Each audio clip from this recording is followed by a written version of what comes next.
Hello, I am Avanish Nataraja. I have chosen Ahmedabad, a city from western India, for climate analysis. The city is located on the Tropic of Cancer, resulting in a desert-like climate.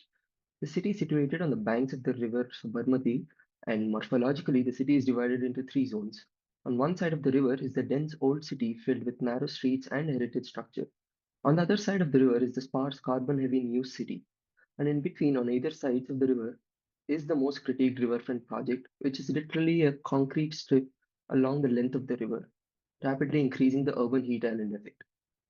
Delving deeper, the temperature range chart suggests that the summer daytime and winter nights are extreme conditions and uncomfortable. The summer highs touches 110 Fahrenheit and the winter low is about 15 Fahrenheit. Except for the monsoon months, the temperature difference between the average high and the average low is extremely high, making it difficult for the body to adapt to extreme temperatures. The sky cover suggests that there is less sky cover overall due to semi-arid climatic conditions, and the monsoon months have the highest sky cover, reducing the effects of solar radiation gain. Looking at the effects of humidity, the diurnal swings both in summers and winters suggest that extreme summer heat and winter cold needs to be countered through strategies.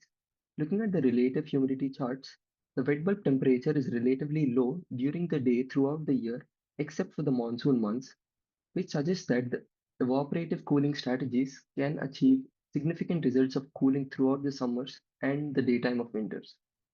The ground temperature chart suggests that the temperature difference between the ground and the surface shows the scope for earth-sheltered cooling and heating both in winters and summers respectively. Looking at the summer solar study charts, it is evident that high solar gain is the sole culprit for uncomfortable temperatures. Except for a brief time in the summer nights, the temperatures are extremely high. This calls for extensive shading devices, horizontal on the south and vertical towards the west. The wind wheel suggests that there are high velocity, hot winds almost in all directions during the summer.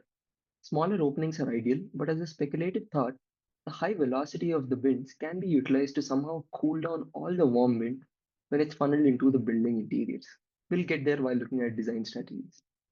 Coming to the winter months, the solar study chart suggests that the high angled south sun and the low angled western sun can be utilized in winters for heat gain. Probably we can have retractable shading devices to serve both summer and winter months. And the winter wind wheel suggests that there are some high velocity hot winds coming from the west that can be utilized for heat gain. And in contrary to that, there are some cold winds from northeast that needs to be avoided by sealed openings. Probably a double glazing would work.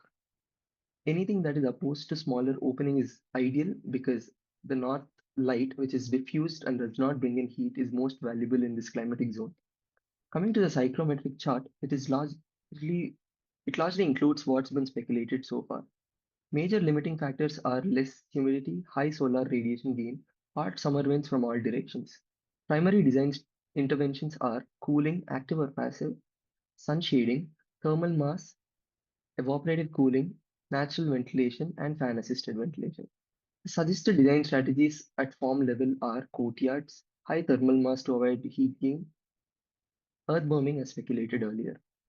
Placement strategies involve planting trees on the west, operable or retractable shading as discussed, north openings for diffuse light that does not bring in heat. And there are a couple of ventilation strategies that are natural, fan assisted, and in the worst case, just use an AC that is power efficient. Going a step further, there are a few strategies that I think can be a best fit for this climatic zone. From what I've understood so far, most of the solar radiation gain is from the roofs, and I found a study on how vaults have significantly less thermal flux when compared to flat roofs when exposed to sun. Perhaps that's why the vaulted structures of Hassan Fati are extremely comfortable inside.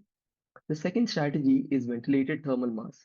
When the outer leaf heats and the ventilated cavity always flushes out the heat through stack effect, the walls that are inside largely remain cool, safe from direct solar radiation.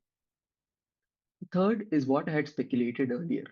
As there are high velocity hot winds from all directions in summer, if we have some sort of a hygroscopic screen that is dampened, the warm wind is passed through it and turns into a cooler breeze when it reaches the interiors.